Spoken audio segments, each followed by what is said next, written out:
Nakakatipid ka na, napakasarap pa na dessert, gagamit tayo ng isang sachet ng 33 grams na powder milk, isang kutsara na asukal, at tunawin ito sa 1/4 cup mainit na tubig, iset aside muna.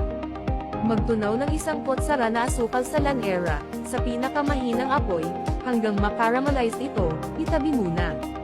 Pag malamig na ang tinimplang gatas, mag-add ng isang itlog at kalahating kutsaritang vanilla essence, haluin mabuti hanggang ma-well incorporated ang mga sangkap.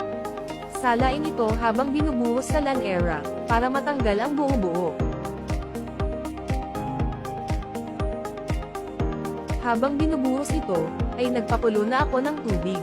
Takpan ito ng aluminum foil para hindi mapasukan ng tubig. Steam ito ng 15 minuto sa mahinang apoy. Pagkatapos ng 15 minuto hanguin na ito at palamigin bago i-unmold para hindi masira.